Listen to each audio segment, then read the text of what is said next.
Hello everyone, tonight we're diving into the miserable honor of being the tribe's prophet, which is basically like being everyone's unpaid therapist, weather forecaster, and scapegoat rolled into one. From vomiting hallucinogenic tobacco juice until your lungs begged for mercy, to being blamed for a neighbor's dead goat, to living in constant fear that your next sneeze might get you executed. Prophecy was less divine calling and more cosmic workplace hazard.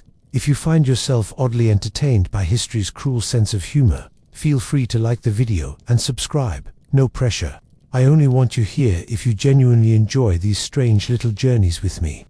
And tell me in the comments where you're listening from and what time it is right now. It's always fascinating to see who else is out there in the dark with us. So settle in, maybe dim the lights, let the room go quiet, and pour yourself something warm. Tonight, we're stepping into the life of a prophet, and trust me, it's not the holy calling you think it is. Let me tell you about the person you could have been. Imagine you're born, and instead of being greeted with warm blankets and a soft lullaby, people lean over your crib whispering, "Ah, yes, this one looks like they'll talk to the spirits." Congratulations, you've barely figured out how to wiggle your toes, and already the tribe has decided your career path. No freedom, no gap year, no chance to say, "Actually, I'd rather be a potter." No, you're going to be a prophet, because your birth was just weird enough to terrify everyone into thinking you've been handpicked by forces beyond your comprehension. Maybe you were born during a thunderstorm. Maybe a bird swooped down and squawked right over the hut as your mother screamed you into existence. Maybe your eyes rolled back once too often, or you survived a fever that should have killed you. These little coincidences, they weren't brushed off with a shrug.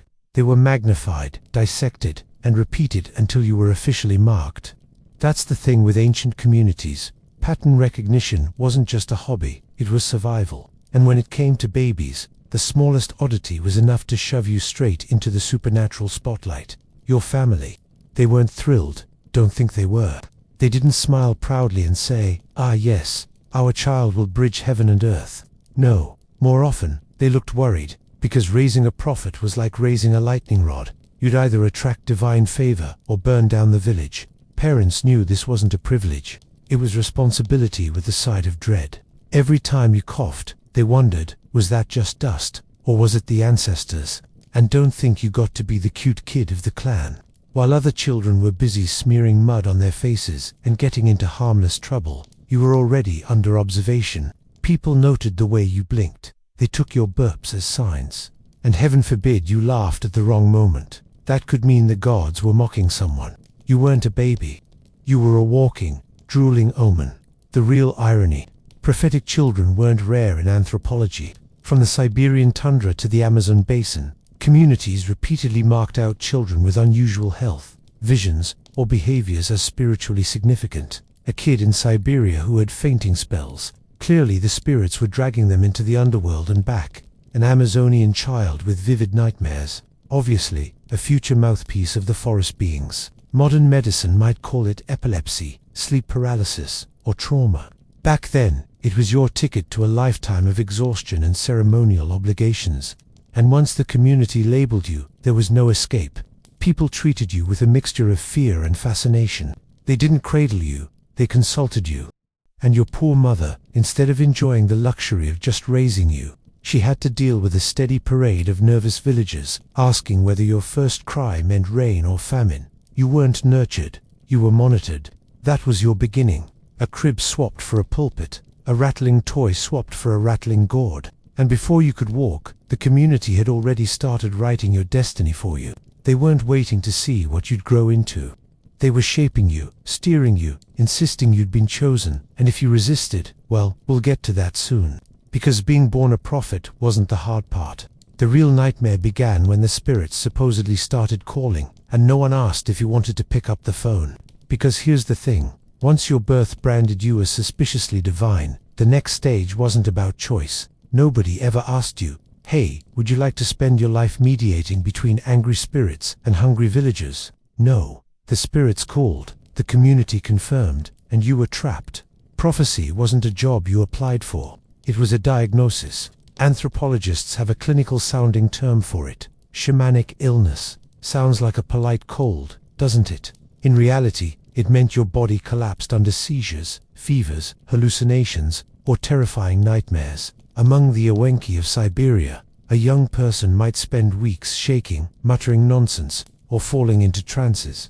The family didn't rush for a healer. They declared, "The spirits are taking them."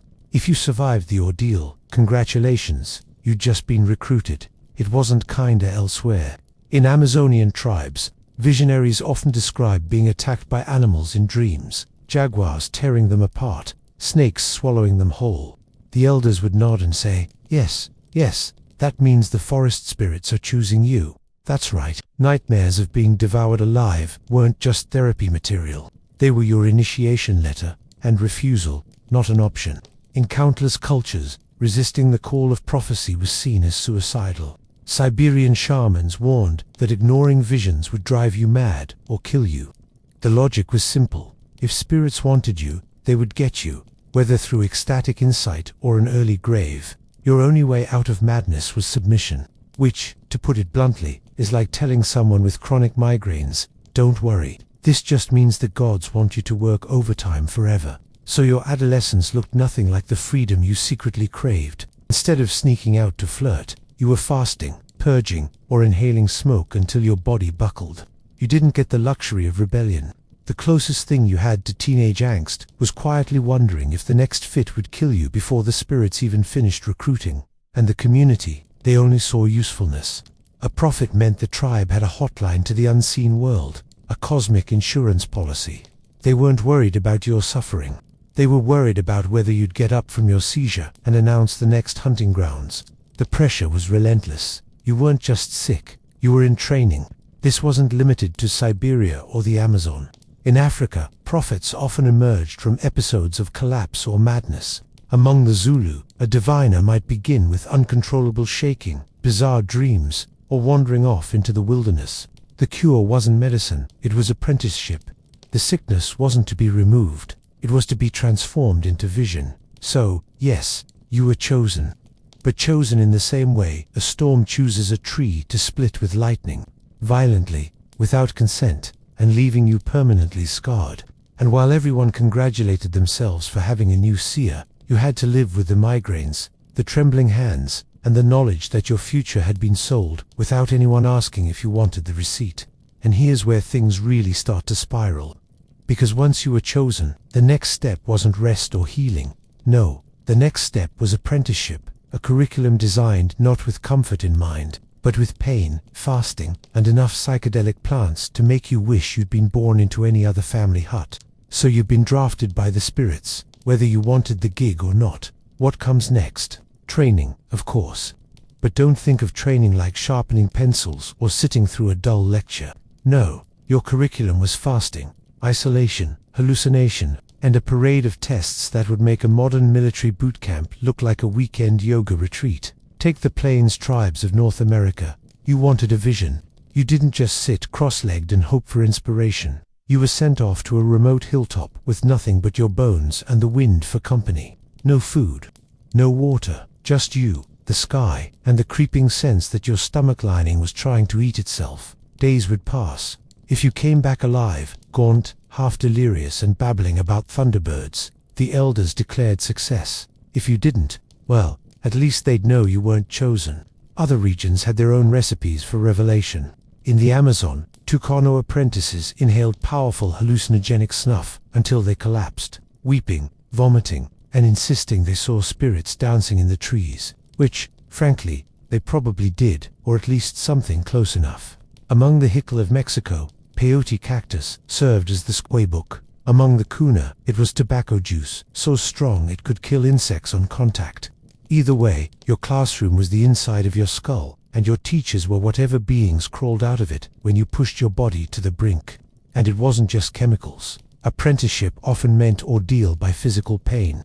Among some Siberian groups, initiates had to endure symbolic dismemberment in trance, visions of being cut apart by spirits and then reassembled with iron bones. That was the rite of passage, to be broken down, spiritually and sometimes physically, so you could claim to have seen the other side and returned. In other words, trauma wasn't an accident, it was the syllabus. Think about it. While your peers were learning to weave baskets or hunt deer, you were locked in a cycle of starvation, vomiting, and cosmic terror.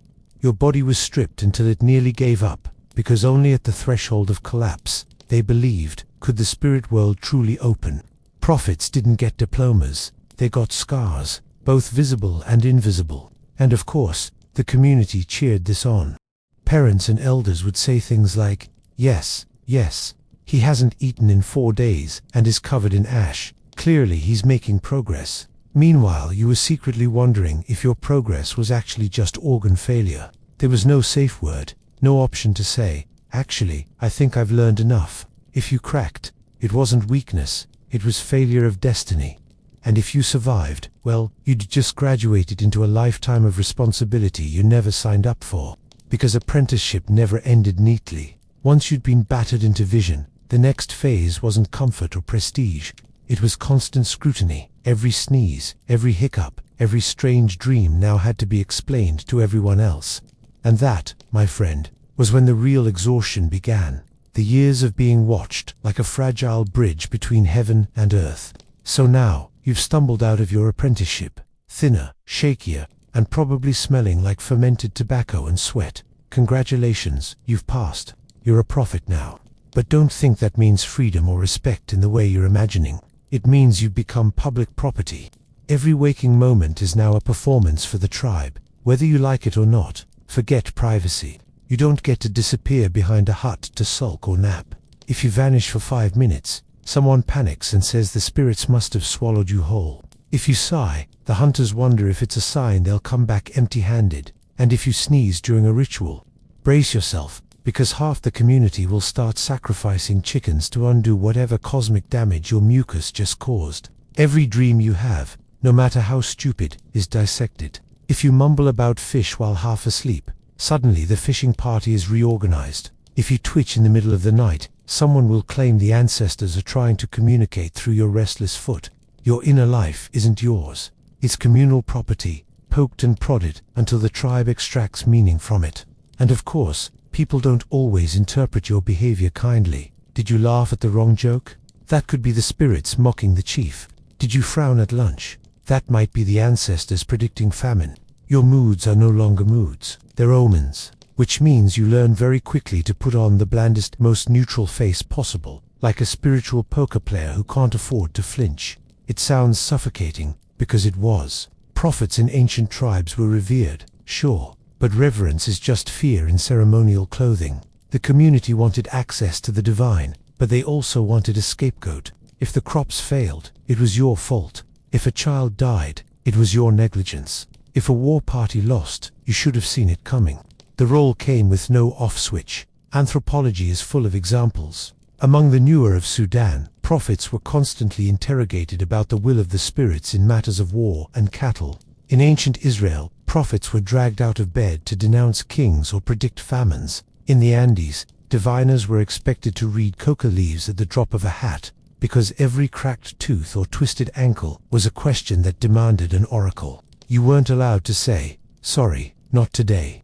And here's the bitterest part. Being constantly watched doesn't make people love you. It makes them wary. The villagers respected you the way one respects a poisonous snake. Useful at a distance, but no one wanted to be too close. You were avoided at feasts, gossiped about behind your back, and treated like a walking omen of both good and terrible things. So yes, you were important, but you were also isolated, scrutinized, and slowly hollowed out by the weight of being everyone's favorite unpaid cosmic interpreter. And the surveillance never stopped, because once the community believed you spoke for the spirits, they weren't going to stop asking questions. Which brings us, inevitably, to the sharpest edge of all this, the authority you supposedly carried. Authority that could kill you faster than a snakebite if you said the wrong thing. Because here's the real kicker. Once you were established as a prophet, people actually listened to you. Not in the friendly, tell me more way, but in the, your words might start a war way. Authority sounds flattering until you realize it's a loaded spear pointed at your own chest. If you said, the spirits are displeased with the cattle, then cattle were slaughtered, redistributed, or sacrificed. If you hinted at bad omens before a raid, warriors would hesitate, and if the raid failed, well, now it was your fault twice over. Speak too boldly, and you risked angering the chief. Speak too softly, and you were accused of hiding divine secrets.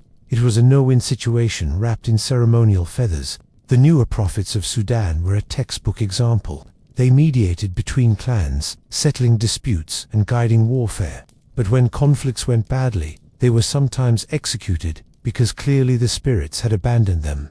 Among the Israelites, prophets like Jeremiah were beaten, imprisoned, or thrown into pits for announcing inconvenient truths. Ancient Greece had the same problem. Oracles at Delphi were revered, but if a king didn't like the prophecy, there was always the threat of punishment. Authority, yes, but the kind where survival depended on saying the right thing in the right tone at the right time. And don't think this was all high politics. Even the mundane was dangerous. Imagine a villager comes to you asking if their sick goat will survive. If you say yes and the goat dies, they might accuse you of deceit. If you say no and the goat recovers, they might whisper you're incompetent. It was divine customer service, but with life and death stakes. Every answer could unravel trust, and trust was the only thread keeping your neck intact. The worst part, your words didn't stay yours. They were repeated, twisted, embroidered into stories that spread like wildfire. You might say, perhaps, the spirits frown on the coming hunt. And by the time the gossip cycle finished, it became, the prophet cursed the hunters to fail. Misquotes weren't harmless. They could turn entire factions against you overnight. And yet, silence wasn't an option. A prophet who refused to speak was just as suspicious as one who spoke badly. Communities demanded guidance like addicts. They needed certainty in uncertain landscapes, and you were the unlucky soul saddled with providing it. And certainty, let's be honest, is a dangerous commodity. You could never give it without risking contradiction later. So here you were, walking on a tightrope of words, balancing between pleasing the people, pleasing the leaders, and supposedly pleasing the spirits. Three audiences that rarely agreed. And while others envied your power, you were secretly aware it was a poisoned chalice. Because authority in this world wasn't freedom, it was liability. Every word had consequences. And the only thing more exhausting than speaking for the spirits was performing the endless rituals that proved you hadn't lost your connection to them. Authority came with a schedule, and that schedule was merciless. People imagined prophets spending their days in serene meditation, eyes rolled heavenward, waiting for divine whispers. In reality, it was more like being booked solid by the gods and the neighbors. No breaks, no weekends, and absolutely no naps. Ritual wasn't occasional, it was constant. Every sickness, every bad harvest, every ominous bird circling the sky, all of it required your presence. You were the human switchboard for the supernatural, expected to perform on demand.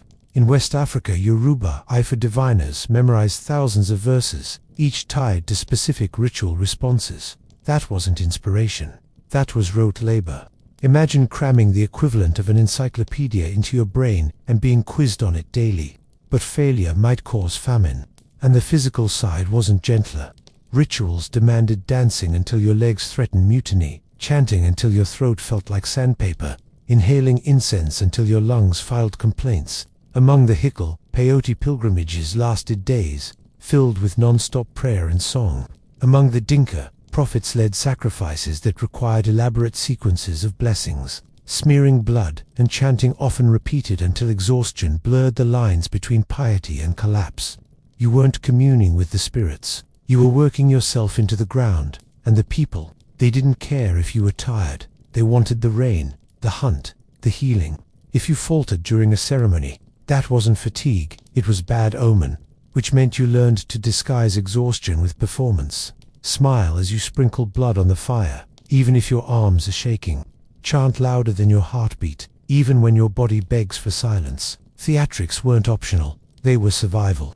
The irony is that anthropologists often describe these rituals as ecstatic states. Ecstatic for who? Maybe the audience, watching you spin and sweat under the weight of expectation. For you, it was a treadmill of symbolic gestures, each one heavy with cosmic meaning. Forget one word, miss one gesture, and suddenly you're accused of offending the spirits. And spirits, as the community reminded you daily, weren't known for forgiving clerical errors.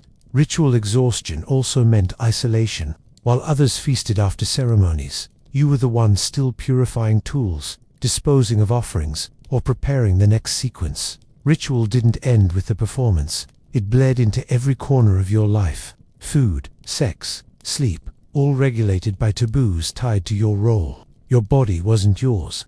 It was ceremonial real estate, leased out to gods, ancestors, and whoever decided they needed blessings that week. So when people said, "It must be wonderful to speak with the divine," you probably smiled and nodded, all the while secretly wondering if the divine had a labor union you could file complaints with, because the truth was, prophecy wasn't about holy insight. It was about surviving the endless grind of ritual labor while pretending every drop of sweat was sacred. And if the rituals drained you, the next stage would terrify you. Because sometimes, the spirits didn't just whisper through rituals, they took over entirely, leaving you twitching, screaming, or babbling in voices not your own. By this point, you're running on fumes, fasting, chanting, exhausted, and then the spirits decide exhaustion isn't enough. No, now, they want your body. Literally. Prophecy in many traditions wasn't you politely passing along divine messages. It was being hijacked, possessed, and turned into a trembling mouthpiece. Think less wise elder and more ancient Bluetooth speaker for the supernatural. When possession hit, you didn't look dignified. You shook, screamed, your eyes rolled back, and your voice slipped into registers you didn't know you had. Among the Cuna of Panama, prophets under the influence of tobacco juice writhed and shouted, channeling the voices of spirits. In Amazonian ayahuasca ceremonies, seers vomited profusely before launching into cosmic revelations. Among the Israelites, early accounts describe prophets as seized by frenzy, falling into trances so extreme their neighbors worried if they'd ever return. And here's the awkward truth. Your community expected this. They wanted proof the spirits were speaking, and proof had to be dramatic. Calm pronouncements weren't convincing. They needed spectacle, trembling limbs, guttural cries, maybe even collapsing into the fire pit. Your loss of control was their reassurance. If you looked too composed, they'd assume you were faking it. But while they were reassured, you were humiliated. Imagine waking up from a trance, drool drying on your chin, only to find a crowd staring at you with awe, fear, and maybe a touch of disgust.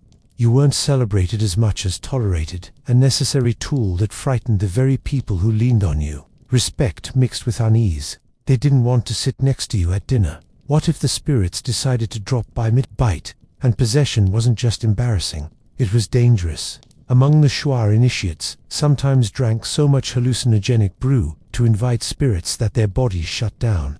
In Siberia, shamans risked collapsing into seizures that left them permanently shaken.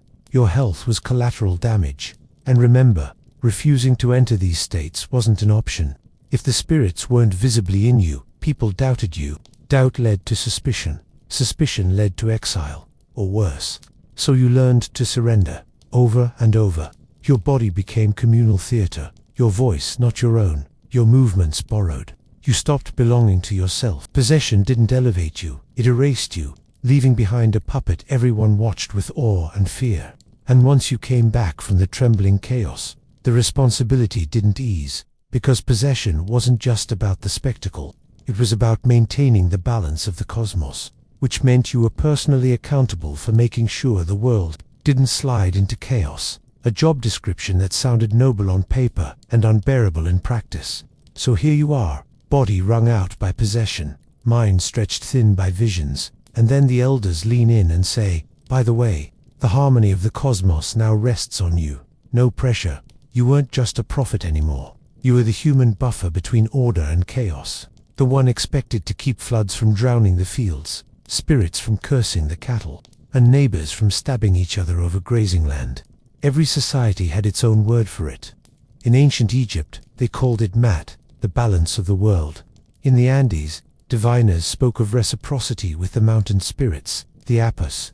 Among the Zulu, prophets guarded the thin line between ancestral blessing and ancestral wrath. The theme was universal. If something went wrong, someone had failed the cosmic maintenance schedule.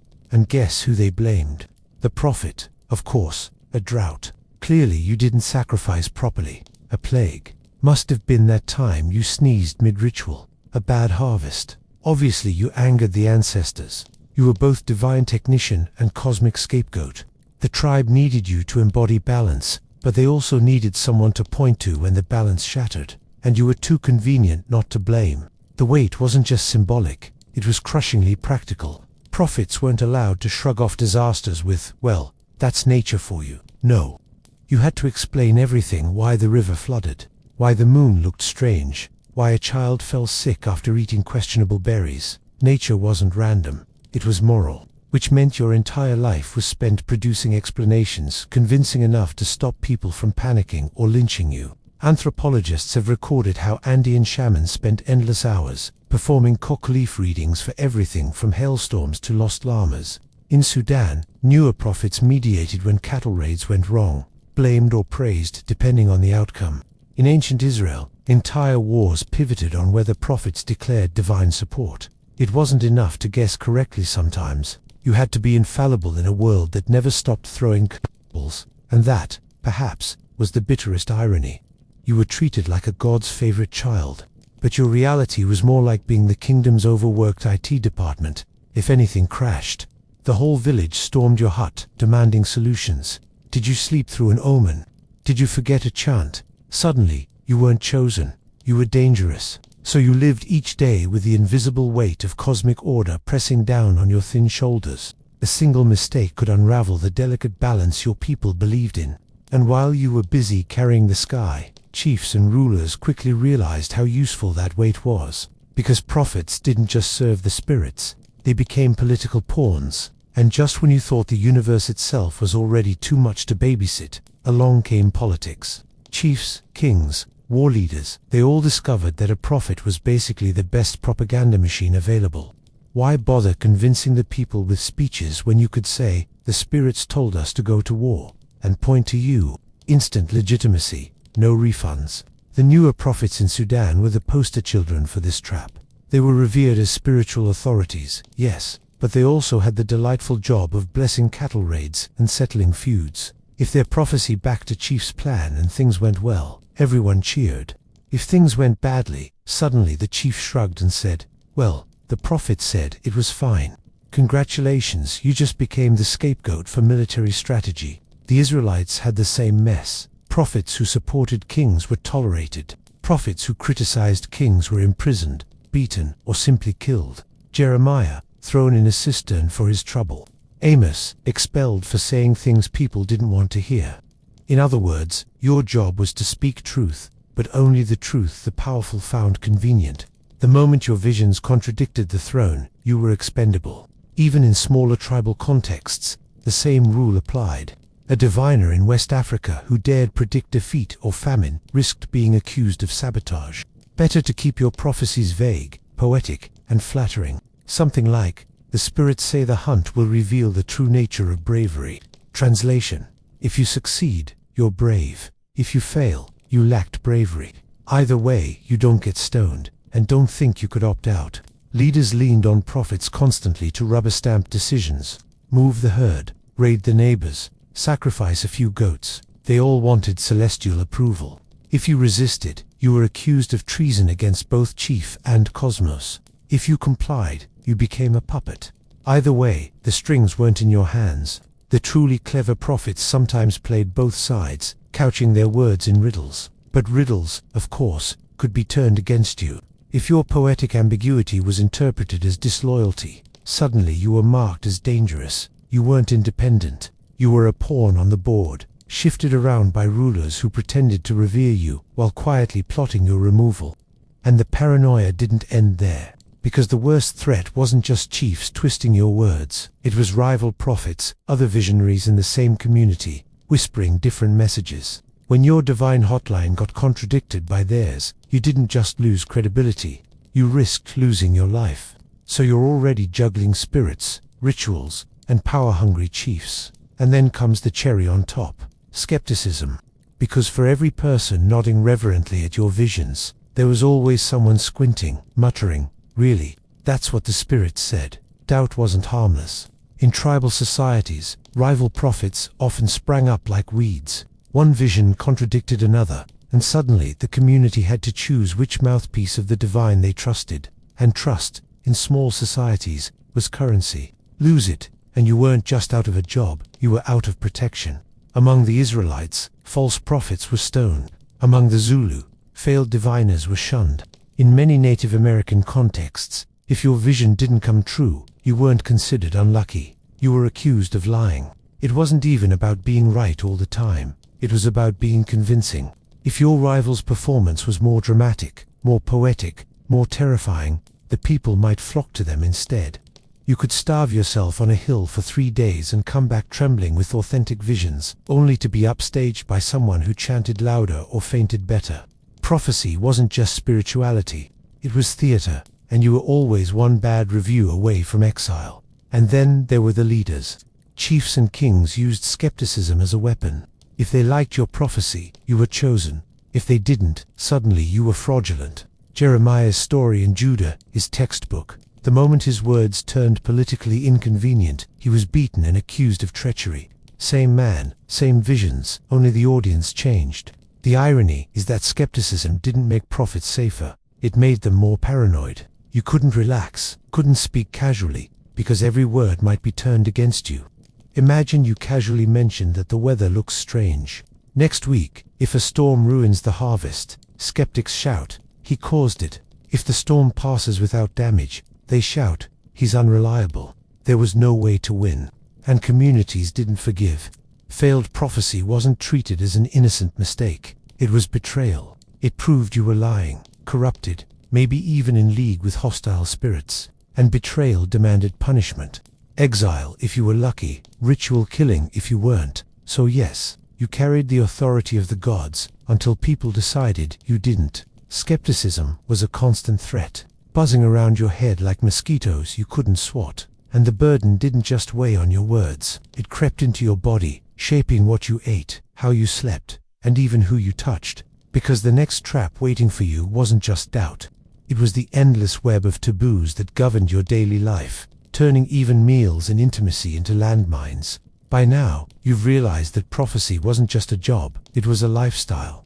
And by lifestyle, I mean a labyrinth of rules that made sure you could never simply be human again. Food, sex, even the act of scratching your nose, all of it wrapped in taboos so tight, you might as well have been bubble-wrapped by the ancestors.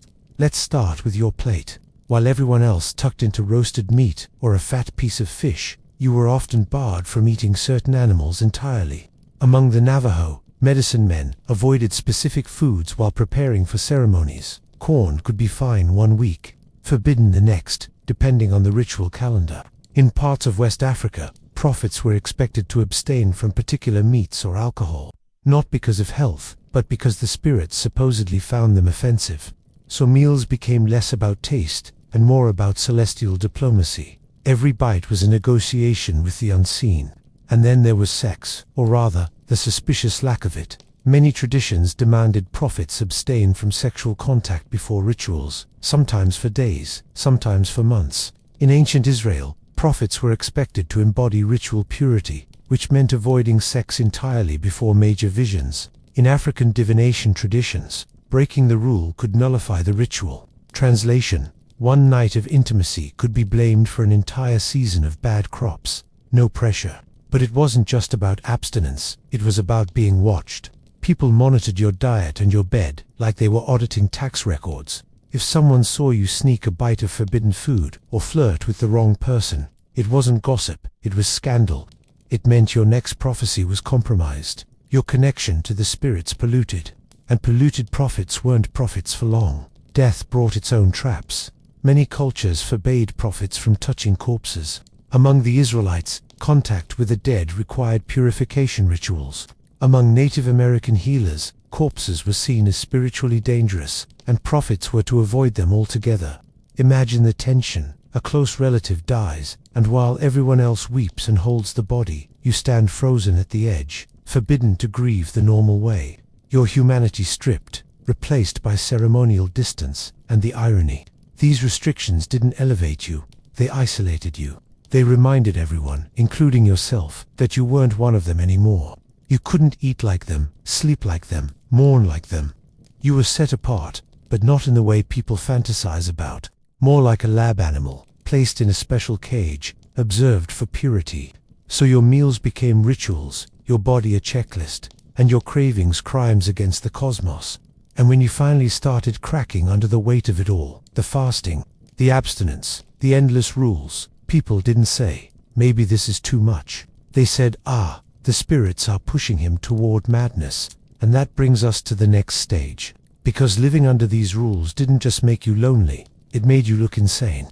And in fact, madness was often the very proof that you were chosen. By this point, you've starved, hallucinated, abstained from food and sex, and danced yourself into exhaustion. You're not enlightened, you're frayed. And here's the cruel twist. The very signs modern people might call nervous breakdowns were taken as proof that you were finally tuned to the spirits. Congratulations, your mental collapse was the tribe's spiritual triumph. Anthropologists call it shamanic illness, but let's be honest, it looked a lot like madness. Siberian shamans spoke of being torn apart by spirits in visions, their organs boiled and replaced with iron.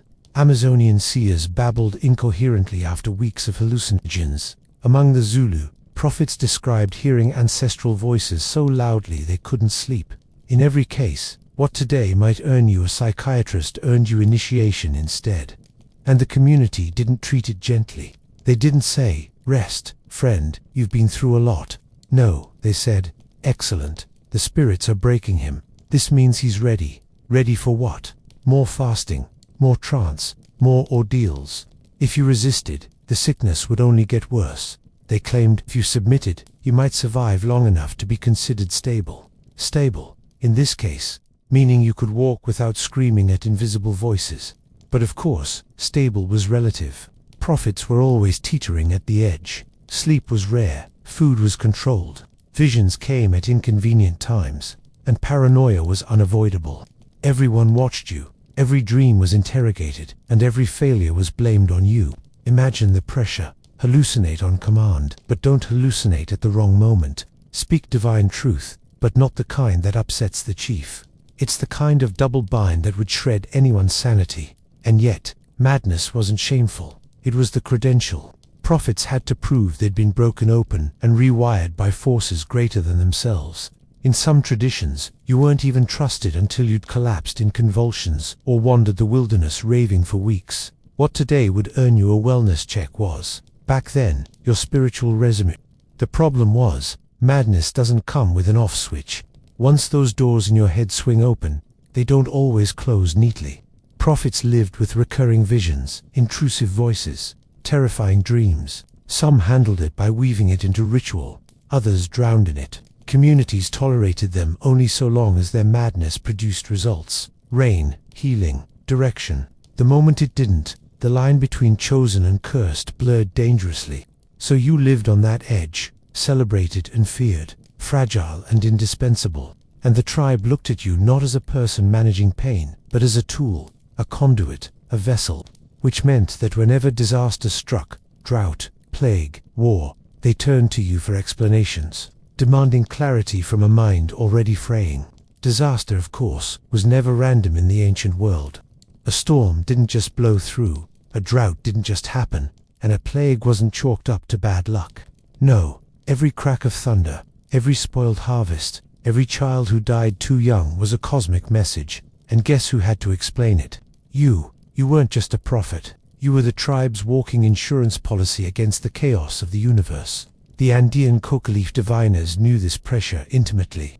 If hail destroyed the maize, villagers didn't sigh and say, "Weather's rough this year." They marched to the diviner, demanding to know which mountain spirit had been insulted. In the Sudan, newer prophets faced the same scrutiny. Cattle died, and suddenly the prophet was interrogated like a suspect. In ancient Israel, droughts and invasions weren't geopolitical accidents. They were punishments from Yahweh, and the prophet had to spell out whose sin caused it. This wasn't gentle questioning. It was interrogation under the guise of reverence. People stood in front of you, desperate, panicked, half-accusing. They didn't want philosophy. They wanted culprits. Why is my child sick? Why did my herd vanish? Why did the river turn red? You had to provide answers fast, and they had to be convincing. A shrug would have been social suicide. So you improvised. You read the cracks in bones, the flight of birds, the shape of smoke. You layered your explanations with myth, ethics, and just enough authority to calm the panic. Sometimes you nailed it. Sometimes you didn't. And when you didn't, it wasn't a small mistake. It was betrayal. If your explanation failed to prevent more misfortune, people whispered that maybe you weren't chosen after all. And here's the crushing irony. You weren't solving problems. You were managing anxiety. The universe was terrifyingly unpredictable, and you were the poor soul tasked with making it sound coherent. Your words had to tie chaos into neat little knots, even when your own head was spinning from exhaustion and doubt. But explanations had consequences. If you said the ancestors were angry with a certain family, that family could be ostracized. If you declared that spirits demanded a sacrifice, an animal, or sometimes a person paid the price, your words carried blood, and people remembered if your blood spilled in the wrong direction. So you carried not just the community's grief, but its suspicion. Every misfortune was an exam, and the grading system was brutal.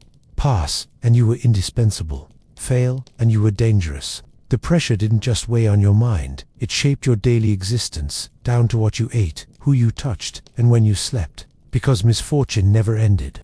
There was always another illness, another failed hunt, another quarrel. And if your explanations faltered, the people didn't ask if maybe the world was just random. They asked if maybe you were a fraud. And frauds, in ancient communities, rarely retired peacefully. By now you've explained droughts, soothed fears, and danced yourself half blind for the gods. But here's the thing no one tells you until it's too late. Prophets weren't just revered, they were disposable. Reverence had a sharp edge, and when the tribe's patience snapped, it was your throat that ended up on it. The Israelites wrote this danger into their own texts. False prophets, anyone whose predictions didn't match reality or politics, were to be stoned. Jeremiah spent time beaten and imprisoned for announcing doom the king didn't like. In West African traditions, if a diviner's guidance led to repeated failure, suspicion of fraud or collusion with malevolent spirits could mean exile or ritual execution. And in countless smaller-scale societies, prophets who failed too often were quietly removed, sometimes with a knife in the night, sometimes with a shove into a convenient river. That's the bitter irony. The very authority that elevated you was the same authority that could get you killed. Chiefs leaned on your visions when it suited them, but the moment your words contradicted their plans, they turned that reverence into accusation. It wasn't, the spirits are unclear. It was, this prophet has betrayed us. Betrayal, of course, demanded punishment, and the people, they followed along. Because nothing soothed collective disappointment like a scapegoat. Crops fail, blame the prophet. War lost, blame the prophet. Illness spreading, clearly, the prophet's lost favor. He became the sacrificial lamb, except no one bothered asking the spirits first.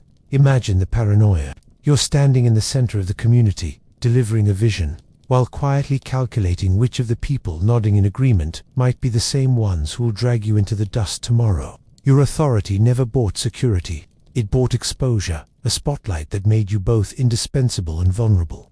And violence wasn't always official.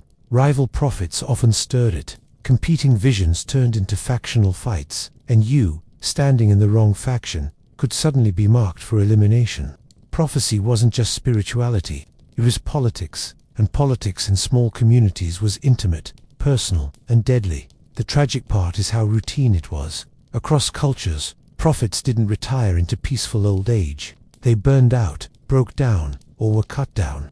Reverence kept you alive only as long as you delivered results. The moment you faltered, reverence flipped into fear, and fear sharpened into violence. So yes, prophecy gave you power, but it also painted a target on your back, one you could never scrape off. And while some prophets managed to navigate that danger, most lived under its shadow daily, half praying not for visions but simply for survival. And yet, even if you weren't killed by violence, you were still strangled by the restrictions and exhaustion of the role, to the point where your very legacy was often distorted, erased, or rewritten by others. So let's say you dodged the knives, outlived the fevers, survived the visions, and somehow managed not to get strangled in a palace coup or stoned for bad forecasting. Congratulations, you've beaten the odds. You're still breathing. But don't get too smug, because prophets didn't get to write their own endings. Their legacies were hijacked the moment their bodies went cold. Take the ancient Israelites. The prophets whose messages survived were the ones whose words scribes found useful centuries later. Jeremiah's bleak visions, Amos's rants, Isaiah's thunder, all curated, redacted, and spun into theological fuel. The actual man, his doubts, his exhaustion, his bad days, lost. What you get in the text is a cleaned-up prophet, not the terrified, half-starved human pacing at night. wondering if anyone would kill him before dawn, or consider oracles in Greece. The Pythia at Delphi spent her life inhaling fumes, trembling, and babbling riddles, and yet we remember her as a stately figure, dispensing wisdom, not as a middle-aged woman convulsing on a tripod. The messy reality was scrubbed away, replaced by marble statues and noble poetry. The human disappeared. The symbol endured. Anthropology is littered with these distortions. West African diviners remembered as wise old men, without mention of the hunger and fear that shaped them. Andean shamans turned into romanticized figures, their coca-stained teeth omitted from the glossy folklore. Even in oral traditions, what gets passed down isn't the pain, the restrictions, the paranoia, it's the myth, the clean story, the legacy that flatters the community and erases the cost. And sometimes it was worse than erasure. Rivals rewrote your words, enemies smeared your name, and successors claimed your visions as their own. In Egypt, erasing a name was considered a kind of spiritual murder. Among prophets, it was just common politics. One generation's voice of the gods could easily become the next generation's false prophet. You weren't safe even in memory. The ultimate irony. Prophets spent their lives exhausting themselves for the community, starving, bleeding, hallucinating, only to have their stories stolen, reshaped, or forgotten. The sacred vessel became a pawn in history's narrative games. You didn't get to be remembered as who you were. You got remembered as what others needed you to be. So yes, maybe you survived the visions, the rituals, the suspicion, the violence. But in the end, survival didn't guarantee you a legacy. It just guaranteed you'd be turned into a story, probably one that didn't belong to you. And isn't that the cruelest ending? That the very role that consumed you body and soul ended with your humanity stripped away, replaced by myth, symbol, or footnote.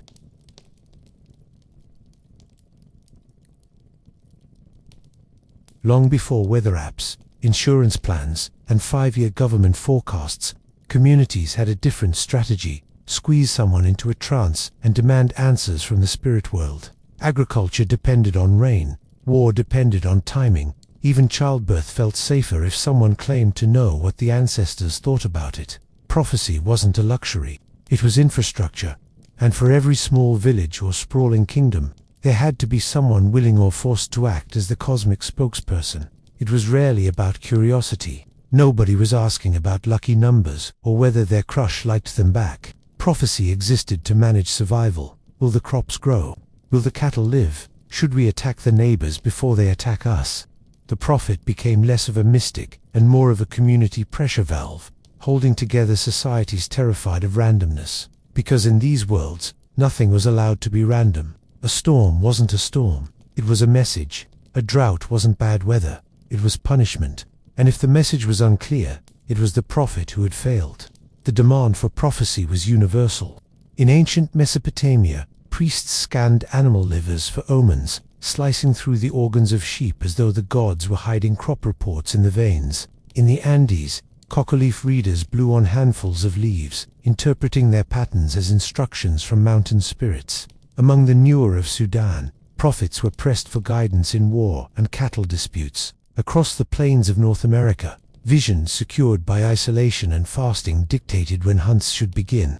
Different continents, different rituals, but the same insistence. Someone had to see further than the rest. What looks like belief from the outside was often just communal desperation. If the crops failed, the entire group starved together. If the raid was mistimed, the whole village suffered reprisals. Nobody wanted to take that responsibility alone, so they pushed it onto a prophet, turning individual suffering into collective security. The role was less about being blessed, and more about being burdened, one person carrying the unbearable demand to make sense of chaos. And because prophecy was communal property, it was never optional. A village could live without a potter or a skilled hunter, but without a prophet, the anxiety was unbearable. Who would speak for the ancestors? Who would keep the spirits appeased? Better to pressure someone into visions than to live with silence. And so, prophets weren't self-made visionaries. They were manufactured under social demand, chosen to absorb the fears of everyone else. The expectation never softened. Prophets were expected to function like oracles on tap, always available, always accurate, never allowed to shrug. When people say prophets were revered, they usually leave out the part where reverence meant constant coercion. endless questioning, and the steady erosion of a person into a tool. And that pressure, that relentless need for certainty, explains why so many cultures built whole systems of forcing people into trance. If prophecy was mandatory, then the body had to be bent, starved, or drugged into producing it. And so the story of prophecy isn't just visions and revelations, it's fasting, isolation, deprivation, all the ways communities cracked their chosen vessel open to let the spirits speak. The body was the first battlefield of prophecy. If the spirits wouldn't speak willingly, then flesh and bone had to be worn down until visions seeped through the cracks. Across continents, fasting, sleeplessness, and isolation became the standard recipe for revelation.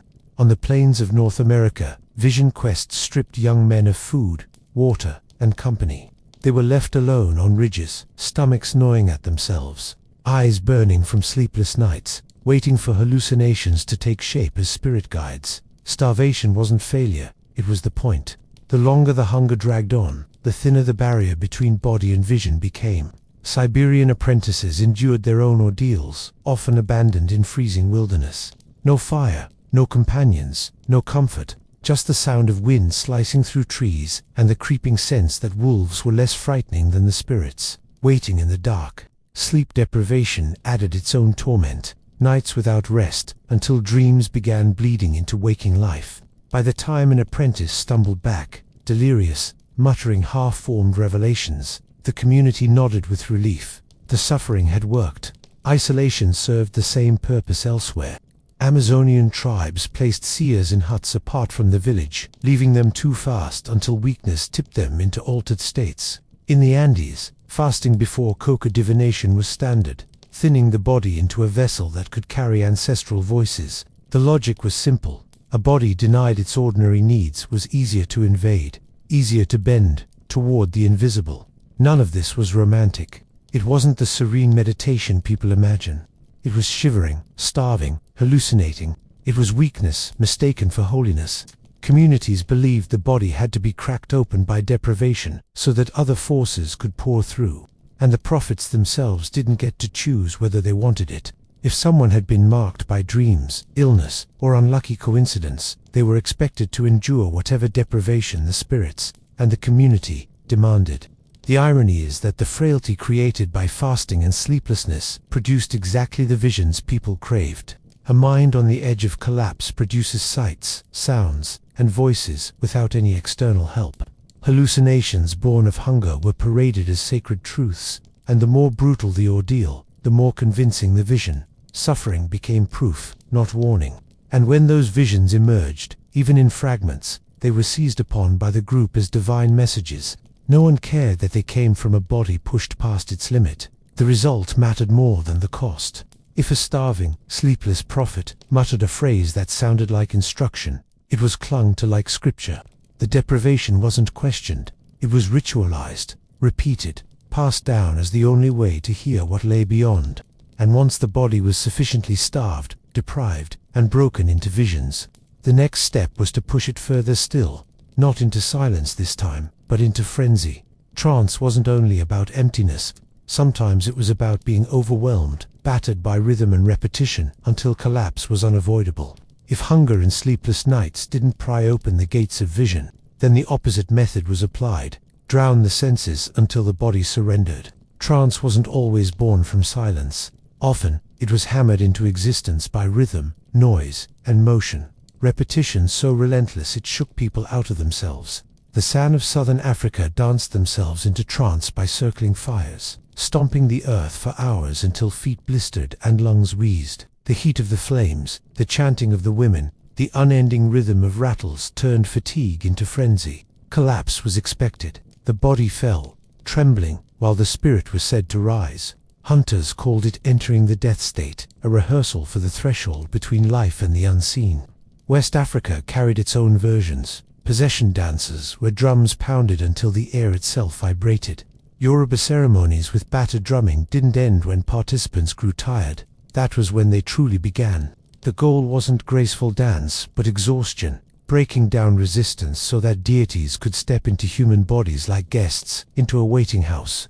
The louder the drums, the longer the chants, the more likely the prophet would shake, scream, or collapse. Clear evidence. The community believed that the divine had arrived. The Arctic offered a different soundscape, but the same principle. Inuit shamans used drum songs, repetitive beats in enclosed igloos, sound bouncing off walls until rhythm filled every breath. The combination of sound and darkness pushed listeners toward visions of animal spirits. Collapse here didn't come from heat or motion, but from being swallowed by sound in a place already thin with oxygen. Everywhere, the technique was the same: repetition as a weapon. The human brain, lulled or battered by rhythm, slipped into altered states. Anthropologists have measured it. Drumming at certain frequencies can nudge brainwaves into trance. Ancient people didn't need machines to prove it. They already knew what hours of pounding rhythm could do. But none of this was voluntary performance. Prophets weren't asked if they wanted to dance themselves into collapse or chant until their throats tore. They were expected to endure. The collapse was the point.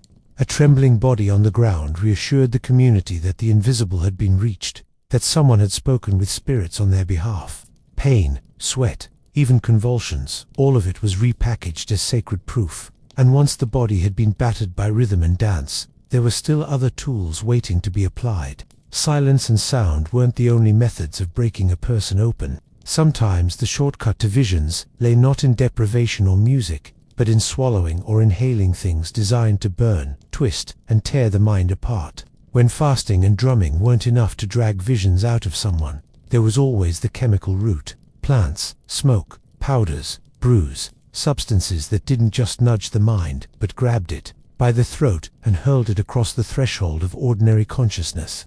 In the Amazon, ayahuasca was prepared as a thick, bitter brew, equal parts medicine and poison. It was never a casual sip. The purge was violent, vomiting, trembling, the body rejecting itself, while visions of serpents, jaguars, and ancestors filled the darkened hut. Prophets weren't given a choice in the matter. To refuse the drink was to refuse the spirits. To swallow it was to endure hours of both cosmic revelation and explosive diarrhea. The vision was considered worth the humiliation. Elsewhere, tobacco juice was forced down throats in doses so strong it could kill insects on contact. The point wasn't pleasure, it was obliteration. Kuna prophets of Panama drank until they convulsed, eyes rolling, words spilling out in frantic torrents that listeners scrambled to interpret. Collapse wasn't failure. Collapse was proof that the spirits had seized control. Central America offered its own catalogue of tools. The Hikal trekked across deserts to gather peyote, swallowing its bitter flesh until nausea gave way to kaleidoscopic visions. Morning glory seeds, sacred in Mesoamerican traditions, produced hallucinatory states that were treated as prophecies. Even the fumes of burning resins were used to blur the edges of reality. Smoke inhaled until breath itself carried strange messages. And then there was Greece. At Delphi, the Pythia sat above a fissure, inhaling ethylene-rich vapors rising from the earth. Her body shook, her voice cracked, and her words dissolved into riddles, the priests molded into prophecy. The choking, dizzying haze wasn't accidental. It was the mechanism. Even the gods, it seemed, preferred their messages delivered by someone on the verge of fainting. Across these traditions, the pattern held. Substances weren't recreational, they were coercive. Prophets didn't drink or inhale for fun. They ingested because the community demanded visions, and visions needed fuel. Whether through vomiting, seizures, or gasping lungs, the line between life and death was crossed so that the future could be glimpsed, and the body, already weakened by fasting and exhaustion, was easy to overwhelm. That was the design. A prophet in trance looked less like a sage and more like a patient in crisis, yet every tremor and spasm was reframed as holy. Chemical chaos became sacred order. But if drugs, smoke, and roots could blast the mind open, there was an even older, crueler method. Pain itself, sharp, tearing, relentless, was often the most trusted doorway to visions. If chemicals didn't get the job done, the next tool was simpler and far more brutal: pain. Nothing stripped away ordinary thought faster than the body being pushed to its breaking point. Pain wasn't an accident in prophetic ritual. It was the shortcut. On the plains of North America, the sun dance brought this into sharp focus. Young men were pierced through their chest muscles with wooden skewers, tied by ropes to a central pole. They danced and pulled until the flesh tore, blood running down their bodies, the agony forcing them into visions. Collapse here wasn't weakness, it was the sacred climax. The tearing of the body was believed to open a channel wide enough for the spirits to step through. Siberian shamans described their initiation as a vision of dismemberment. Spirits cut them apart, boiled their organs, and reassembled them with bones of iron. That wasn't just metaphor. Some initiates endured actual ordeals of piercing, burning, or whipping, physical suffering to mirror the symbolic death that prophecy demanded. To see clearly, they believed, the old body had to be broken. Even in less extreme settings, pain was used as the lever of trance. Among some Amazonian groups, stings from bullet ants or wasps were inflicted deliberately. The burning torment endured until hallucinations arrived. In West Africa, scarification and ritual cutting weren't merely decorative. They were trials that proved endurance and invited ancestral possession. The blood, the pain, the scars, all tangible evidence of contact with the unseen. The logic was consistent across the world. Suffering purified. A prophet who hadn't endured torment couldn't be trusted, because visions were too important to be left to comfort. Pain became both filter and proof. It kept out pretenders and convinced audiences that the trembling body before them wasn't acting. Convulsions, cries, even collapse into unconsciousness were treated not as failure, but as confirmation that the spirit world had entered. And of course, the community was complicit. No prophet inflicted all this on themselves. Others pierced, tied, whipped, and burned. The ordeal wasn't private suffering. It was public theater, everyone watching, everyone reassured by the sight of agony transmuted into revelation. But pain was only one part of the machinery. Once the body was opened, whether by hunger, drugs, or cuts, there was another tool waiting in every culture: rhythm. Music wasn't for entertainment. It was a neurological weapon, driving the mind deeper into states where the future could supposedly be seen. Pain could crack the body open, yes, but it was rhythm that kept the door swinging. Across cultures, music wasn't just background noise, it was the hammer that drove trance deeper, the steady pulse that stripped away ordinary thought until only vision remained. In West Africa, Yoruba Bata drumming turned ritual into a physiological assault. The drums didn't aim for melody, they aimed for saturation. Sound filled the air until it vibrated through rib cages, the relentless beat pushing dancers into exhaustion. Possession wasn't spontaneous, it was orchestrated, built beat by beat until a body shook, eyes rolled, and the deity was said to arrive. The prophet's body became an instrument, tuned by rhythm into something no longer human. The San in southern Africa relied on rattles, handclaps, and chant, layered until repetition itself became unbearable. Hours of stomping around fires, lungs burning, skin slick with sweat. The sound wasn't there to entertain. It was there to grind the mind into a blur, leaving only visions behind. Collapse in the dust was less a mishap than the inevitable finale. Inuit shamans used a subtler weapon, the drum song. Alone in dark igloos, with sound bouncing off packed snow walls, the beat consumed everything else. Combined with the thin oxygen, it created an atmosphere where visions of animal spirits appeared with unnerving clarity. The simplicity of one drum, one voice, repeated endlessly, was enough to tilt consciousness over the edge. Anthropologists have noted that drumming at certain frequencies can actually shift brainwave patterns, science catching up with what countless cultures already knew. People didn't need machines to prove it. They learned by trial, error, and collapse that rhythm could dissolve the barrier between ordinary and altered states. But prophets didn't get to choose whether they wanted to be part of this neurological experiment. Refusal wasn't tolerated. A prophet was expected to endure the dance, the chants, the drum beats, until collapse. Convulsions, tears, hoarse voices, all of it was framed as proof that the spirits had arrived. Fatigue was sacred, and trembling was divine. And behind it all was the same truth. Trance wasn't voluntary, it was engineered. Communities used rhythm as a tool of coercion, pushing prophets into states they couldn't escape. The human body became raw material to be shaped by sound. Yet even with rhythm, fasting, pain, and smoke, the prophet was never free. Because behind the physical techniques lurked something heavier, the social pressure. It wasn't just the body that was coerced, it was the person, trapped in a role they couldn't refuse. Trance wasn't just carved into the body with hunger, pain, or rhythm.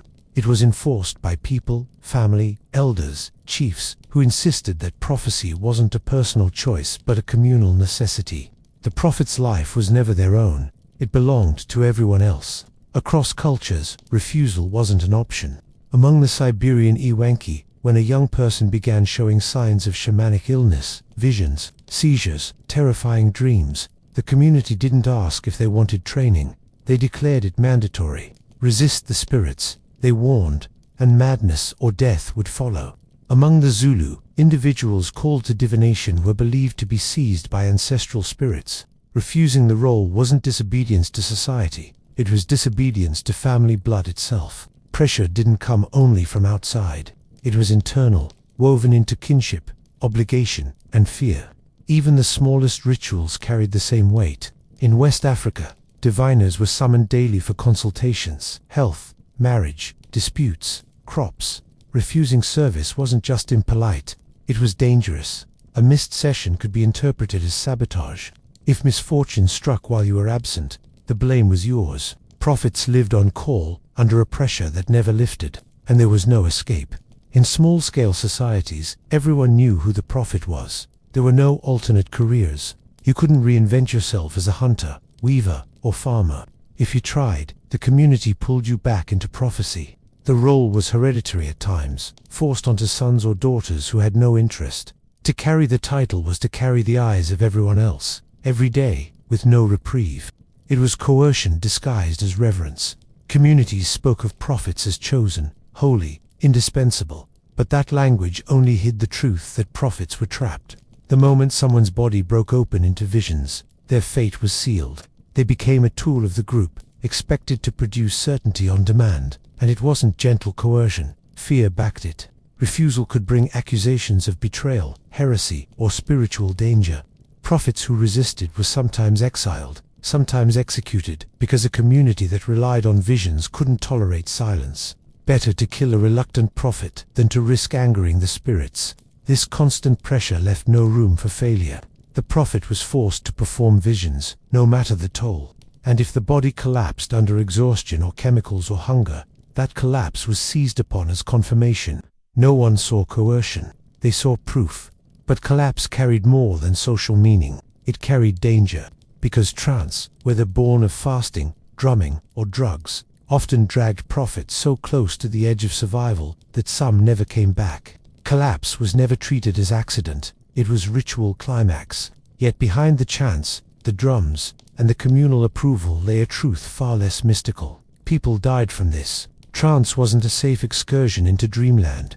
It was a walk along the edge of survival, where the body sometimes failed before the spirits ever showed up. Amazonian prophets, drinking ayahuasca, collapsed in violent purges, bodies racked with vomiting and diarrhea until dehydration set in. Some never stood up again. In Panama, tobacco juice was swallowed in doses strong enough to paralyze. Convulsions were common, and deaths, though quietly hidden in the folds of tradition, were not rare. Among the Inuit, shamans drummed themselves into seizures in enclosed spaces where oxygen ran low. Fainting and suffocating were occupational hazards. The Plains Vision quest carried its own risk. Days without food or water left young initiates dangerously weak. Some never returned from the lonely ridges where they were left to wait for visions. The community didn't call it neglect. They called it sacrifice. Death wasn't failure. It was interpreted as the spirits claiming someone outright. Even when collapse didn't kill, it scarred. Prolonged fasting damaged bodies, repeated chemical trances, strained hearts and lungs. Convulsions left prophets trembling long after rituals ended. But pain and sickness weren't seen as costs, they were seen as proof. A body breaking down was evidence of divine possession, not human fragility.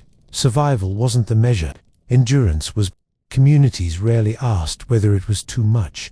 The needs of the group outweighed the safety of the individual. A collapsed prophet, twitching on the ground, reassured the crowd that the invisible had been reached, and if the prophet didn't recover, well, their death was absorbed into myth, a story told about the spirit's hunger rather than the community's demands. This brutal cycle made trance both sacred and perilous. To collapse was expected, but survival was never guaranteed. And when survival was achieved, the prophet still had no control over what came next, because the visions born in these states didn't belong to them. They belonged to the community, and it was others who decided what those muttered words and trembling gestures actually meant. The prophet's body might have been the one collapsing, shaking, or vomiting in the dust, but the words that followed were rarely their own. Trance-produced fragments, muttered sentences, broken images, cries that barely made sense. It was the community, or more precisely, its elders, priests, and power holders, who wove those fragments into prophecy. The pattern was everywhere. At Delphi, the piteous, gas-choked murmurs were incomprehensible. Priests took those disjointed syllables and polished them into elegant riddles fit for kings. In West Africa, diviners worked under systems so dense that interpretation became the real skill. The IFA oracle, for instance, wasn't about spontaneous vision at all. It was about priests shaping ambiguous verses into answers that fit the client's question. Even in the Andes, coca leaf patterns weren't self-explanatory. The diviner's authority rested not on what they saw, but on how others translated those patterns into action. This meant prophets were less autonomous visionaries and more raw material. Their convulsions, cries, and half-visions became clay molded by interpreters who held the power to define meaning. A groan uttered in trance might be spun as divine approval for war. A shiver could be reframed as the ancestors demanding more sacrifices. The prophet's body carried the weight, but the interpretation served the community's politics. It also meant prophets were vulnerable. Once words left their mouths, they no longer controlled them. A hostile interpreter could twist a trance into evidence of heresy. A sympathetic elder could smooth an incoherent mutter into profound revelation. And because communities were desperate for certainty, they rarely questioned the interpreters. The prophet's voice became a ventriloquist's act, the real message determined by whoever had the loudest authority. This wasn't deception in the modern sense. It was functional. Prophecy had to be useful, and usefulness meant shaping visions into guidance, law, or reassurance. The prophet's collapse gave the ritual its credibility, but it was interpretation that gave it direction. Without interpreters, trance was chaos. With interpreters, it became law. And so prophets lived doubly trapped. Their bodies demanded for ritual, their words reshaped by others. They carried the cost but rarely owned the meaning. And in the end, even their memories were taken from them, because history, like the rituals themselves, preferred to keep the spectacle and erase the suffering. What survived in memory was never the hunger, the vomiting, the seizures, or the fear. What survived were the myths. Prophets and seers became remembered as wise figures who spoke with the gods, not as exhausted bodies forced into collapse by their own people. The human cost was buried under layers of reverence. In ancient Greece, the oracle at Delphi is still celebrated as a majestic priestess channeling Apollo.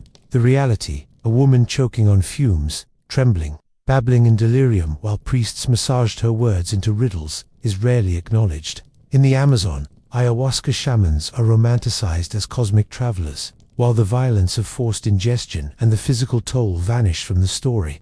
Even in biblical tradition, prophets are sanctified as voices of God, their imprisonments, beatings, and breakdowns smoothed over by theology. The legacy wasn't memory, it was distortion. Communities remembered the words, not the suffering that produced them. They preserved the revelations, not the pressure that wrung them out of frail bodies. What began as coercion was recast as devotion. What was once fear and desperation hardened into scripture and legend. Yet the traces remain if you look closely. The scars of the sun dance, the coca-stained teeth of Andean diviners, the shivering bodies of shamans in the Arctic. They speak to the physical price paid for prophecy. Anthropology exposes the contradiction. Societies depended on visions, but those visions were extracted through torment, engineered trance, and relentless pressure.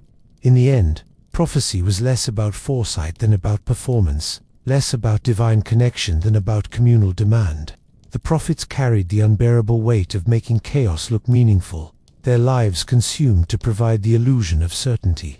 And once they were gone, their suffering was erased, leaving behind only the polished myths of voices that seemed to speak from beyond. That was the legacy. Stories without bodies, wisdom without wounds, prophecy remembered as gift when, for most of those forced into it, it was closer to a sentence. Across societies, the story repeats with unsettling precision. Prophets were marked, not asked. The sign might come in the form of seizures, fevers, nightmares, or a sudden collapse during ritual. The interpretation was immediate. The spirits had chosen. No consent form, no polite request. A body breaking down was simply seized as proof of divine appointment. Families often knew before the chosen individual did, watching with unease as a child muttered dreams or trembled through illnesses. Instead of sympathy, those symptoms became destiny. In the Siberian tundra, shamanic illness was dreaded in young apprentices. The convulsions and hallucinations that today might send someone to a clinic were reinterpreted as the spirits cutting open a path. The family might weep at the burden, but they couldn't refuse it. Refusal wasn't an option. The sickness would only grow worse until the role was accepted. Among the Zulu, a young person plagued by ancestral visitations was declared called, forced into training as a diviner, whether they wished it or not. Resistance was believed to invite madness or death. The choice was between submission or destruction. Even in traditions that framed prophecy as noble, the ambivalence leaked through. Ancient Israelite prophets are remembered in texts as holy figures, but read closely and the reluctance is plain. Jeremiah insisted he was too young. Moses complained about his speech. Jonah famously ran in the opposite direction. Their resistance wasn't cowardice. It reflected the reality that prophecy was a job nobody sane would volunteer for. It meant standing apart, bearing hostility, and shouldering communal expectation, like a stone altar across the back. Communities reinforced the paradox by surrounding chosen prophets with reverence laced with suspicion. Families whispered about the honor of having a visionary in their bloodline, yet many also dreaded the implications. Prophets weren't merely blessed, they were marked. The household of a prophet lived with the shadow of spirits intruding at all hours, with neighbors gossiping about whether the family itself was now contaminated by forces too close to the other world.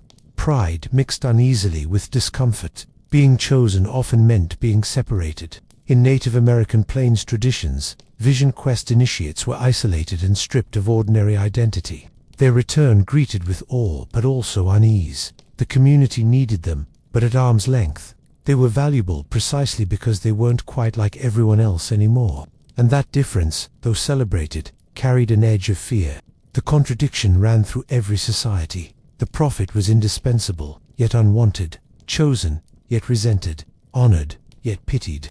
The community demanded someone to serve as the mouthpiece of the divine. But the person filling that role bore the quiet knowledge that their fate was sealed by something they never asked for. And with that uneasy appointment came another truth. If prophets were chosen against their will, they were also handled with caution. Revered, yes, but never embraced. Because to stand too close to someone carrying the voice of the spirits was to risk being burned by it. The strange double vision of prophets was that they were held in awe, but treated like fire, admired at a distance, feared up close. Communities needed their words, but proximity was dangerous, as though contact might spill the spirits into the wrong body. Reverence often wore the shape of avoidance. Among the Nuer of Sudan, prophets commanded enormous authority, leading rituals and mediating wars. Yet they were never quite ordinary men. Their presence carried weight that unsettled those around them. People approached with gifts, with lowered eyes, careful not to offend. A wrong gesture might be read as insolence against the spirits themselves. And insolence, everyone knew, carried consequences. In West Africa, Yoruba diviners were honored as vital links to the Orisha, yet daily life reminded others to tread carefully. They were respected, yes, but you didn't casually invite them to dinner. Eating, drinking, laughing too easily with a prophet was seen as tempting fate. Guided the community through calamity, could also curse you by accident, or at least, that's what people feared. The diviner was never simply a neighbor. He was a lightning rod. Ancient Israel's prophets lived under similar suspicion. When Amos or Jeremiah denounced injustice in public squares, crowds listened, but also bristled. To hear a prophet was to hear judgment. People kept their distance, not because they doubted, but because they dreaded. A prophet was a reminder that the gods were watching, tallying sins, ready to punish. You wanted them present at ritual, not at your table. Even the Arctic shamans, cloaked in fur and wielding drums, frightened their own communities. When they entered trance, it was believed they could transform, travel to the sky, or descend beneath the sea. Useful skills when hunting luck failed, terrifying possibilities when gossip spread. Who wanted to offend the neighbor who might, in another state, appear in animal form to steal your luck? This fear wasn't irrational. Prophets themselves reinforced it. Their convulsions, their cries, their sudden pronouncements blurred the line between human and otherworldly. They carried an aura of unpredictability that was both thrilling and unsettling. Communities needed them, but seldom trusted them fully. Respect always contained suspicion, and suspicion always carried distance. Thus, prophets lived in an odd social limbo, elevated above others but never fully embraced. The paradox became part of their identity. They were feared enough to be protected, revered enough to be tolerated, yet never free from the knowledge that awe could turn swiftly into hostility. And one reason for that hostility was simple. Prophets rarely brought pleasant news. Their role wasn't to soothe. It was to announce the disasters no one wanted to hear. If prophets had been in the business of handing out blessings, everyone might have loved them. But their job was usually the opposite. They were professional bearers of bad news. Crops would fail. Wars would come. Death was on the way. Every vision seemed to arrive wrapped in calamity, and the community, though desperate for answers, quickly learned to resent the messenger. In ancient Israel, Jeremiah spent years telling people that invasion was inevitable, only to be beaten, imprisoned, and tossed into a cistern for his troubles. He wasn't disliked because people thought he lied. He was disliked because he wouldn't shut up about the disaster no one wanted to face. Amos warned elites about impending ruin and was driven out for his honesty. The pattern was clear. Prophets didn't make friends. They made enemies, simply by naming what others preferred to ignore. The same dynamic echoed elsewhere. Among the newer, prophets were expected to explain defeats and cattle deaths. When explanations pointed toward uncomfortable truths, negligence, taboo breaking, or leadership failure, chiefs didn't thank them. They blamed them. In the Andes, coca leaf diviners might announce that mountain spirits were displeased, which often meant costly sacrifices. Villagers muttered under their breath, "Why couldn't the spirits be happy for once?" But no one dared question the spirits directly. The prophet absorbed the resentment. Even when warnings were heeded, prophets paid the price. They became constant reminders of vulnerability, living symbols that the community's survival hung on invisible forces. Their presence was unsettling because it meant nothing was stable. A feast could turn into famine, a victory into disaster, and the prophet was there to say, "Yes, I saw this coming." No wonder people avoided them. Bad news is tolerated only when it leads to solutions, and prophets rarely offered easy ones. The spirits demanded sacrifice, abstinence, obedience, sometimes war. Every message carried cost, and since the prophet was the mouthpiece, they bore the irritation. They were accused of harshness, arrogance, even sabotage. It didn't matter that they hadn't chosen the vision. In the minds of their listeners, the prophet was both the messenger and the cause. And when disaster truly arrived, the resentment sharpened. The prophet had warned, but warnings weren't enough. Communities demanded explanations, and explanations had to come from somewhere. Once again, the prophet became the focus, blamed for the very calamities they were dragged into describing, which led to the next paradox of their existence. Prophets weren't only tasked with announcing disaster. They had to explain it, to interpret every plague, famine, and defeat as if chaos itself was their personal responsibility. Every society that relied on prophets also relied on them to explain the inexplicable. Crops failed. A child died suddenly. Cattle wasted away. It wasn't enough to grieve or rebuild. Someone had to say why, and prophets became the interpreters of disaster, human translators for the chaos that terrified entire communities. In the Andes, coca leaf diviners blew across handfuls of leaves and studied how they fell. If hail ruined the maize, the leaves revealed which mountain spirit had been insulted. In Sudan, newer prophets stood before frantic cattle herders, asked what rituals had been neglected, and pointed out culprits among families. In Israel, prophets announced that droughts or invasions weren't geopolitical accidents. They were punishments from Yahweh, triggered by disobedience. The randomness of nature was unbearable. It had to be moralized, given a reason. But explanation was a dangerous gift. A prophet who pointed at the wrong source risked unleashing violence, declared that ancestors were angry with one family, and that family could be ostracized. Suggest that spirits demanded sacrifice, and the cost might be livestock, wealth, even human life. Prophecy didn't just soothe anxiety, it restructured social reality. Every explanation was a judgment, and when disasters piled up, prophets walked the thinnest line. If they said too little, they looked powerless. If they said too much, they created enemies. Failures weren't attributed to nature, poor planning, or bad luck.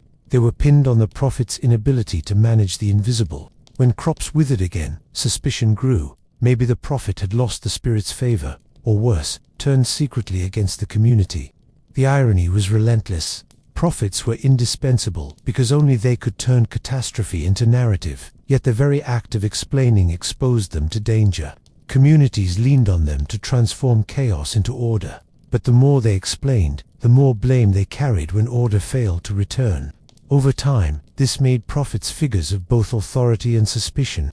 Their words shaped ritual, sacrifice, even politics, but their position was never secure. They could be honored in one moment and accused of fraud in the next. And suspicion wasn't just about explanations, it extended to the very bodies of prophets. They were treated as vessels too close to the divine, bound up in taboos that kept them apart, made them untouchable, and in some cases, unbearable to live with.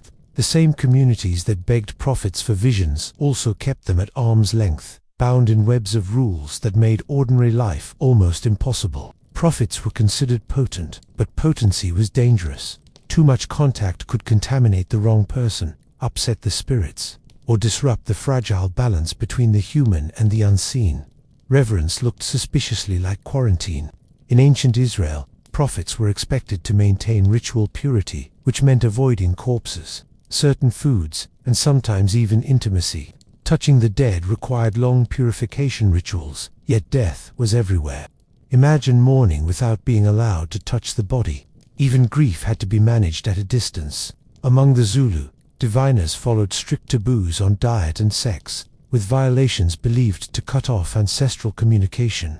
One misstep could invalidate an entire prophecy. Across West Africa, diviners might be forbidden from eating specific meats, or required to abstain from alcohol. In the Andes, cocoa leaf readers prepared by fasting, their bodies thinned into receptacles fit for the spirits. Everywhere, the prophet's mouth had to be policed, not just in words, but in what it consumed. Sexual taboos were equally binding. Prophets were often expected to abstain before rituals, sometimes for days, sometimes indefinitely. A single night of intimacy could be blamed for a season's poor harvest. The body of the prophet belonged less to them than to the community, monitored for lapses like a sacred property at risk of misuse. Even touch carried risk. Prophets were often avoided in casual contact because their nearness was considered volatile. In some traditions, people whispered that a careless brush of the hand could transfer misfortune. The result was isolation disguised as respect. Prophets ate separately, moved separately, sometimes lived on the edge of settlements. They were present and absent at once, visible symbols of divine authority, but excluded from the texture of daily life. This constant state of regulation eroded ordinary bonds. Families felt the distance. Friends became hesitant. The prophet wasn't quite part of the human fold anymore, caught instead in the liminal space between people and spirits. Their bodies were treated as extensions of the sacred, but sacredness came with endless restrictions, and those restrictions had consequences. A prophet so bound by taboo was rarely at ease within the group. They carried the isolation like a cloak, turning them into figures of solitude, honored, but profoundly alone. And solitude wasn't accidental. It was built into the very structure of prophecy. To carry the voice of spirits, prophets had to live on the edges, in wildernesses and deserts, where separation wasn't just social but geographical. Solitude wasn't a byproduct of prophecy, it was practically its uniform.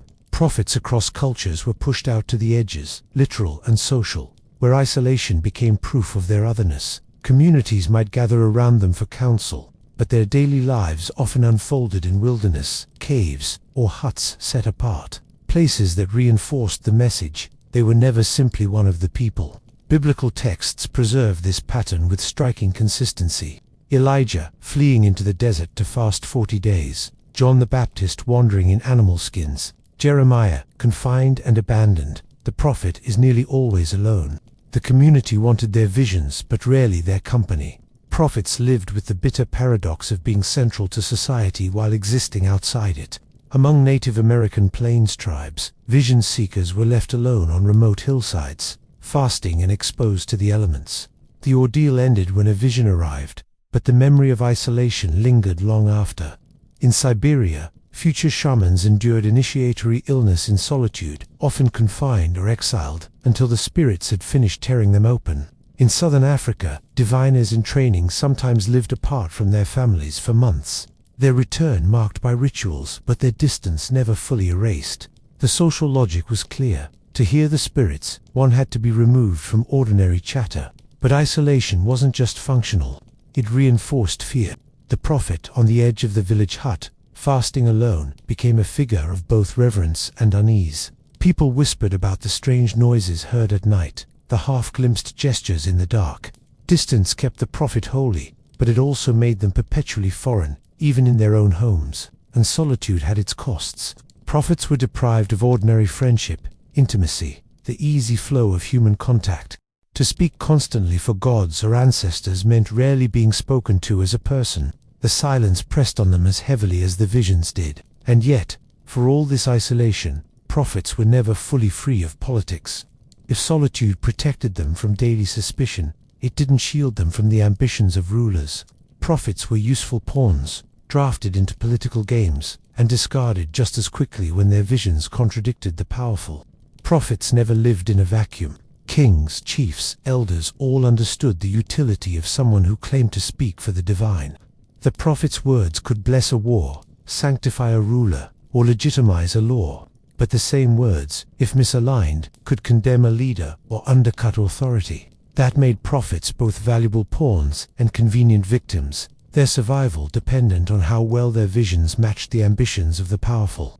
In ancient Judah, Jeremiah warned that surrender to Babylon was inevitable. His message wasn't treated as divine foresight, but as treason. He was beaten, chained, thrown into a pit, and accused of weakening morale.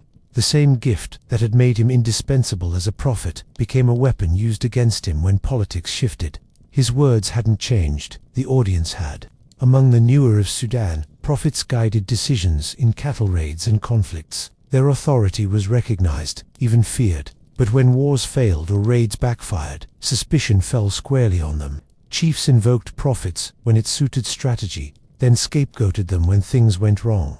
Reverence was conditional, vanishing the moment prophecy clashed with politics. The same tension echoed elsewhere. In the Andes, coca leaf readers shaped decisions about planting or warfare, their pronouncements woven into the rhythms of communal life. But if their readings contradicted political goals, leaders reinterpreted, twisted, or ignored them, often branding the diviner incompetent. Prophets lent rulers divine legitimacy, but the favor was never mutual. Even Greek oracles, cloaked in ceremony, served as political tools. At Delphi, spoken riddles that priests translated into guidance palatable for city-states. Her words, ambiguous by design, could be bent to align with political necessity. The prophet supplied the raw vision.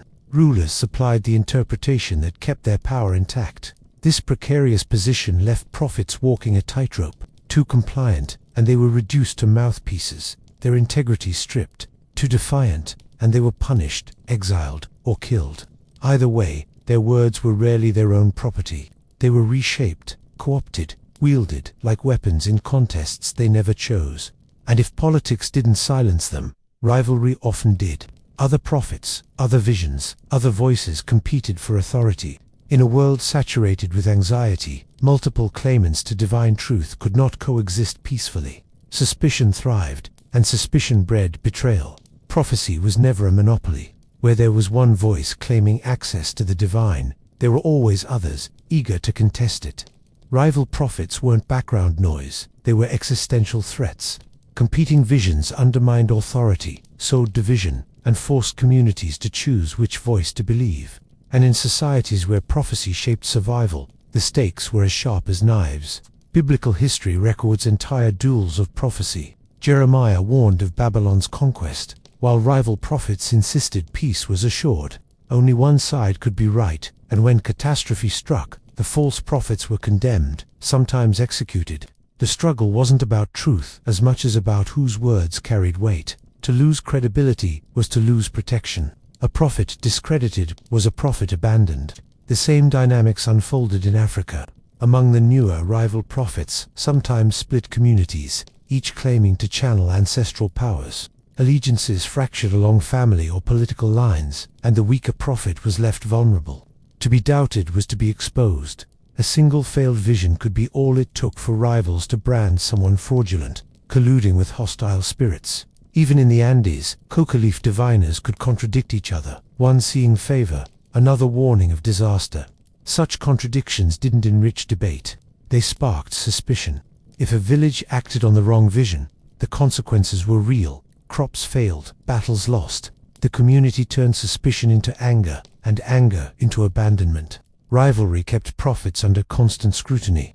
Every prophecy was a test, every vision a competition. One wrong word, one failed omen, and the rival waiting in the wings could step forward, claiming the spirits had truly chosen them instead.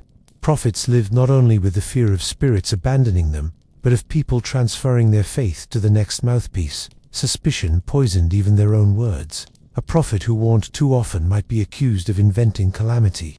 One who predicted success and failed to deliver was branded a liar. And once suspicion set in, it rarely lifted. Communities had long memories when it came to failed visions, and rivals never missed the chance to remind them. Thus prophets, already burdened by isolation and politics, found themselves caught in a marketplace of visions, where every utterance was scrutinized, contested, and weaponized. Survival wasn't about inspiration, it was about credibility. And when credibility cracked, the result was rarely compromise. Prophets who lost the trust of their people weren't cushioned by sympathy. They were cast out, stripped of protection, and left to wander. Reverence turned to exile in a single breath. Reverence never guaranteed permanence. A prophet could be paraded one season as the voice of gods and abandoned the next as a liability. Communities leaned on them for guidance. But when the visions soured or the outcomes disappointed, reverence flipped swiftly into exile. It wasn't gradual, it was ruthless. Ancient Israel provides clear examples. One day, a prophet was summoned to speak in the royal court. The next, the same figure was thrown into prison or banished to the wilderness. Elijah fled for his life after denouncing the king. Jeremiah, once central, found himself left to rot in a pit. Reverence was always conditional, tethered to usefulness. When prophecy no longer aligned with collective hope, the prophet was discarded like a spent offering. Among the newer prophets who failed to secure cattle health or victory in battle could be executed or driven out. Communities that once entrusted them with life and death decisions suddenly treated them as dangerous frauds. Reverence wasn't protection. It was a loan that expired the moment results wavered. The Andes told a similar story. Coca leaf readers were vital during planting and harvest, but if misfortunes piled up, suspicion hardened. Villagers could cut ties, deny them food, or accuse them of collusion with hostile spirits. Abandonment wasn't symbolic, it was survival. A prophet without communal support quickly starved, isolated by the very people they once served. Even among the San or the Yoruba, where trance rituals held communities together, prophets risked being left behind. Collapse was expected, but recovery was mandatory. A healer who failed to return to usefulness after ritual exhaustion might be quietly neglected, their absence explained away as the spirits claiming what was theirs.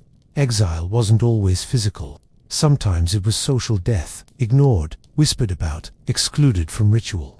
To be abandoned by one's own people was to be stripped of identity, transformed from vessel of the divine into a cautionary tale.